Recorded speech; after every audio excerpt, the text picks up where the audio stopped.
Hey guys, last year I recorded all of my games from the annual Lake George tournament in New York. But this year it was a bit different. There was actually a dedicated live stream for the tournament. As a result, there's actually only one game of mine that is recorded. I think that eventually that game will be posted onto the Let's Play Scrabble YouTube channel, which I'll link down below. I thought I'd post a shortened version with a little bit of extra commentary in the key moments. So I hope you guys enjoy.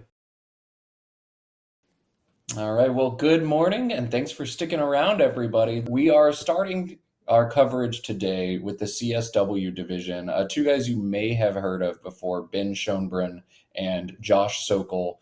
Both of these guys won $10,000 at various tournaments over the summer. And we're going to cut to the action now as we watch Ben, who has been on a very hot run, try to retain his lead on first place.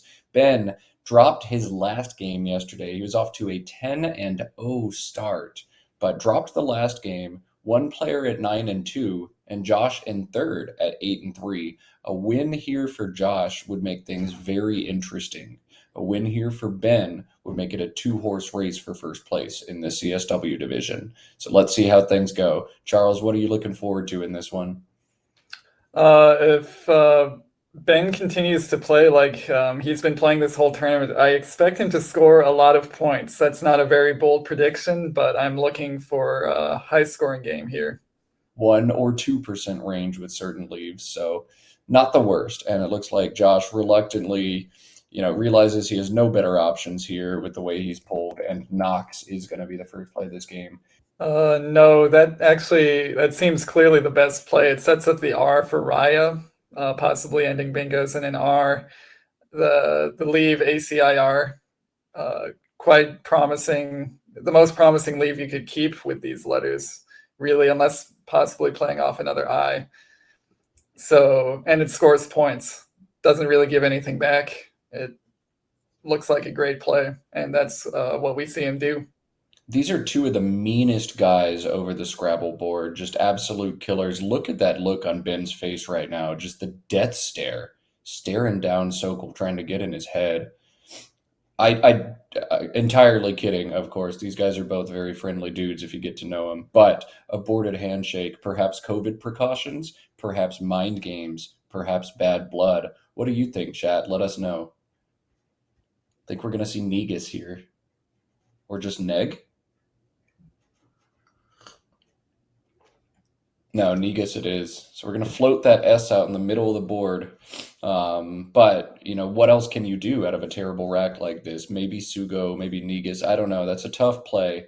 This is what Josh opts for, setting up that Ions spot for himself in the future. And we'll pass back over to Ben, who does not have a bingo out of this bingo prone rack, ACEFIRT, but there is one very high scoring play available to him, clearing away the top play for Ben in this situation. I won't spoil it just yet, but I will tell you the score is 48.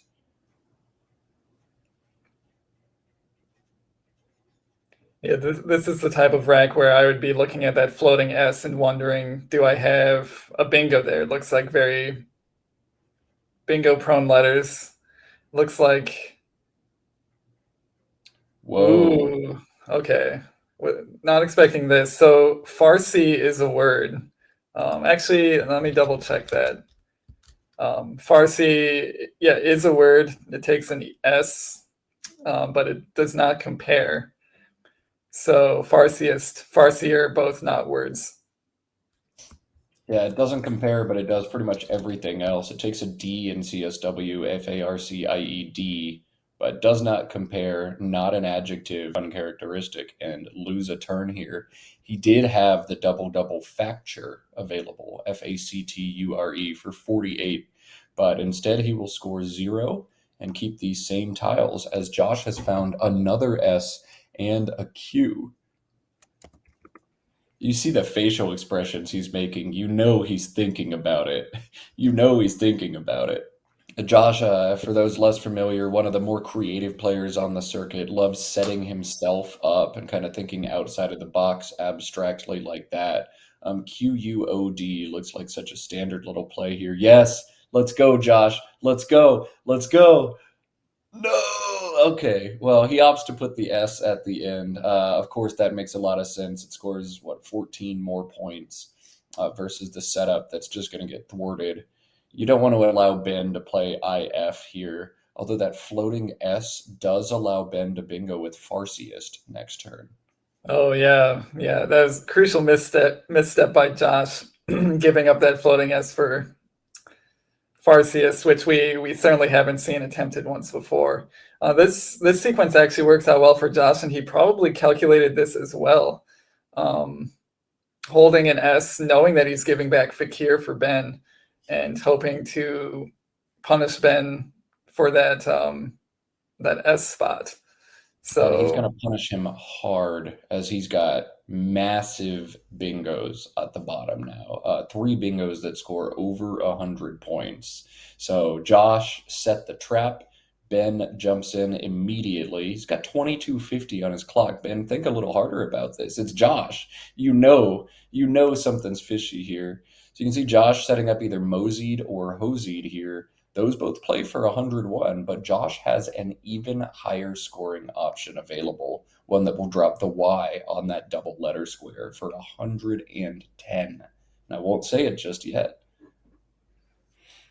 If you're addicted to watching Scrabble online, welcome to the club. And it looks like we are going to see Josh drop the highest scoring bingo. He's found it. That blank is a G, geodesy, the word 110, as Ben falls right into the trap that Josh had set.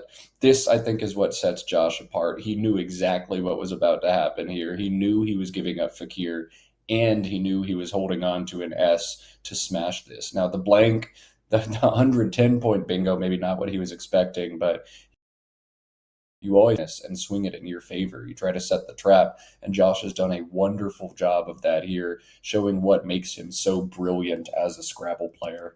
So not to burst anyone's bubble, especially not my friends commentating this match, none of what happened there was like what I predicted.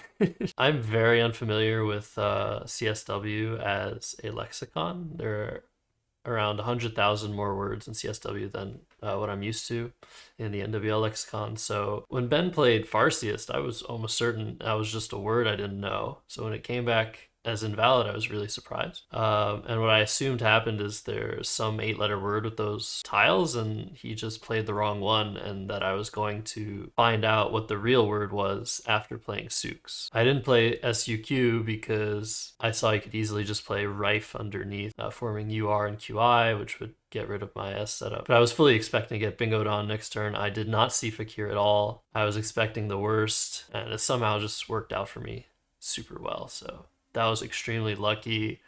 And I will sometimes calculate these things, but mostly when I'm familiar with words. And in CSW, I just assume that I'm missing something. He's got it open and alive now that he's staring down a 120 point deficit with garbage on his rack.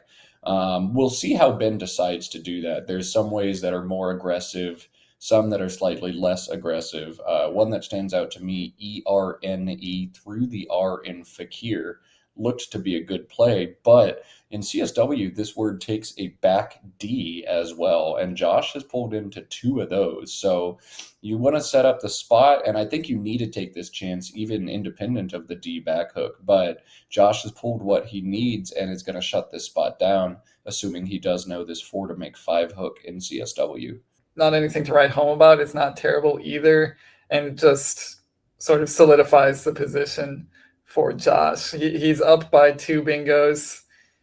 That spot, any spot he opens on the right side of the board will immediately be the highest scoring bingo spot available to Ben, and he doesn't want to give up huge bingo scores.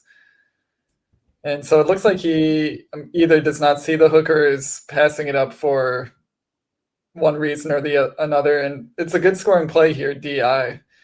So again, does a good job scoring. Doesn't keep as well, but One last thing to note here, I was familiar with ERNED when Ben played ERNE. I was like, yeah, that probably takes a D, but I wasn't sure enough to play it.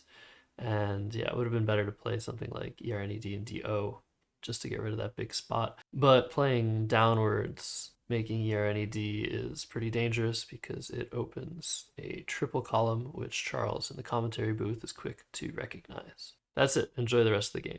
As we turn back to Ben, again, he's looking to open up this board. He trails 203 to 69. And before I'm even able to offer analysis, he plays not what I thought he was going to play. I expected this to be BETES instead of BITES. You don't want to hold the double E's if you don't have to. Do you have any thoughts here, Charles, on why he played bytes over beats? I'm actually not sure. I feel like playing the E instead of the I is clearly superior. I don't mind if he bingos down front hooking AN or front hooking AIA or back hooking AIA. Any of those are going to expose a triple word for me, and I'm going to hit you back. But I'm worried about this earn spot a little bit more, and I don't want to set up an even more lucrative one. So Josh is going to play Allied here, obstruct the earns hook as well without giving too much back. And I like this here for Josh.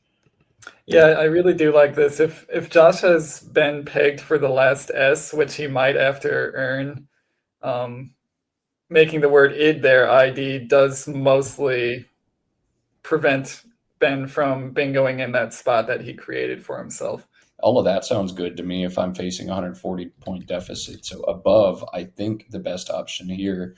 But it looks like Ben, once again, playing very quickly, going to play Caveat here, setting up another big S spot.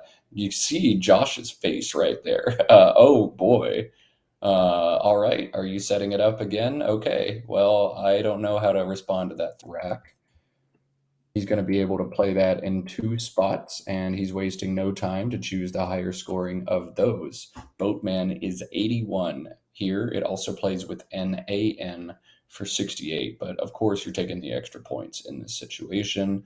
So Josh surges ahead 302 to 111 and doing a thing that we thought up until the last game of yesterday was undoable, beating Ben Schoenbrunn in a game of Scrabble.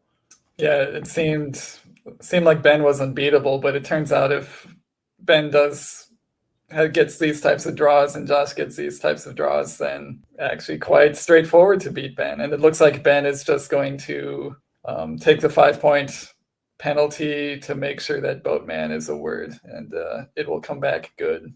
All right, so this game feels all but over. Ben does have two options to open this board wide back up and score a good chunk of points in the process. Yeah, I feel like at this point, Josh must have been pegged for the last S. Ooh, Ben Here we is going to go. He find it. found it. The worst of the two options to the ION, but the other one is Collins only, a Collins only 9. Out of that rack, Criterion nicely spotted for Ben, and he's going to be rewarded with a blank and some other goodies as well. That Z is going to allow him to make ZE plays above earn and open a triple triple. So a play like Zig could actually be very scary for Josh. But Josh has a 40-point double-double here. He spotted it. The word is inherit. And I think this is also an instructional turn for many folks. It is so easy to play Hive to the E in Criterion there.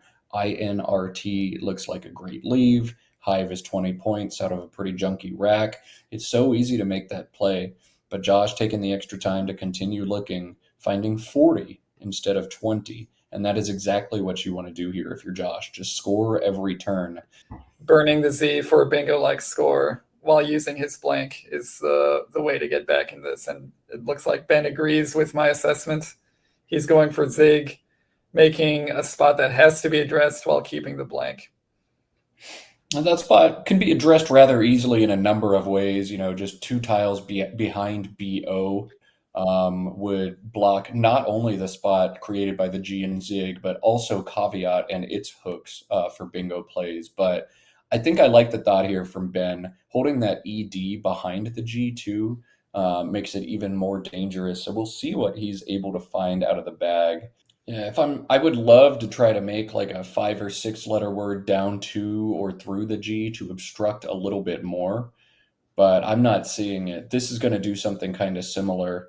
Fugal here is going to block a little bit more of that lane. MRV, not the most stable leave, but Josh, as long as he finds a couple of vowels here, is going to be okay. He'd love to hold on to that V for its blocking prowess.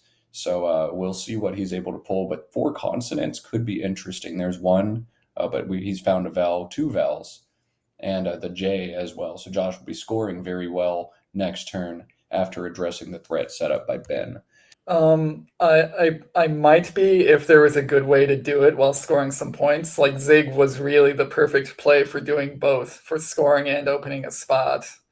Um, with Ben's letters on this turn, he might be able to do something to the E of caveat, but it's only going to score like 12 points and give up a huge scoring spot for Josh. And so in most situations, that goes poorly for Ben. He comes out further behind than he was at the start. So I do like Euro here. Josh could, for whatever reason, accidentally play weave down to the E in caveat and open things up. But Josh in commanding position here. There are some goodies in the bag, some bingo prone tiles, 1A, 1E, 1I, an S and a T, plus that blank look good, and then a lot of high scoring tiles. So if there is a bingo that Ben's going to have, it's probably going to score a lot of points. It's probably going to come with some heavy consonants in it. So I think Josh sees this and is just like, you know what, I'm not getting beat by a 105 pointer in the caveat spot. Let me just take that away. He's going to play BOWR here and address the spot for the highest scoring bingos on the board, which I think makes a lot of sense from Ben. In a triple line in a couple of ways, you could play Kondo, Kondo, and OI, or he can play coin right here as he's setting up to do Koine. So coin is what Ben's going to do, just a Hail Mary, see what happens. You know this gets blocked if Josh has all consonants, all vowels, anything because of the K and the O out there. If you got all consonants, play through the O to block. If you got all vowels, play through the K to block. But at least try to keep the board a little bit dynamic. To address it, I'm seeing like a Jiva through the I would get rid of a lot of the clunkers, but it doesn't block the K. It This looks is like going he's to good. do everything you want to This is do. yeah. This is a good play. This is a very good play from Josh. So Java definitely squandering some equity here, but you're more than happy to squander that if you're able to block as well as this and avoid getting caught with your pants down with the VJ at the end of this game. So good play by Josh. And DOPPTY blank, correct, Ben. This is one of the things you'll notice about very good players in the game of Scrabble is that it is so hard to shut the door on them. You can draw everything, and yet I still feel like anytime I play like a Josh or a Jackson, you know, I've drawn the entire bag, and still two or three turns from the end, I'm like, am I sure I'm going to win this game? You know, they're so clever and crafty at finding ways to stay alive and keep their heads above water, as Ben was able to do. Criterion, a wonderful play. See him going down, opening these triples. He is not going down without a fight.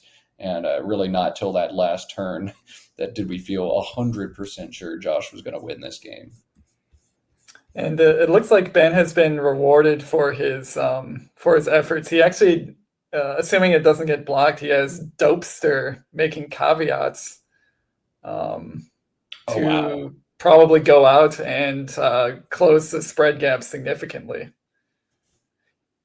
Oh, he's playing a Despota, this is still a good play, still a good find, one of his few available bingos, but he shouldn't be playing so quickly here. He should be trying to make sure he doesn't have a better bingo, because spread does matter in these tournaments. Spread matters a ton, especially as you're about to drop this game to Josh. He's going to be one game behind you with 3 to go. This is definitely a rush. Dopester is 95, a Despota 78. So that is going to be a big point or a big swing in the spread of this game as Ben rushed that turn just a little bit. We know he knows the word Dopester. For those at home, there's also a playable 9 for Ben on that turn. If you want to give yourself a little puzzle, there's another bingo that plays through the R in BOWR as well. So if you're looking for a puzzle, find the 9, find the play through the R. Let's cut to Mike and see what kind of banter we get from these guys here. Yeah, that sucked. Yeah, sure did. But I think I do what I like this draft. Plus, I played the card, so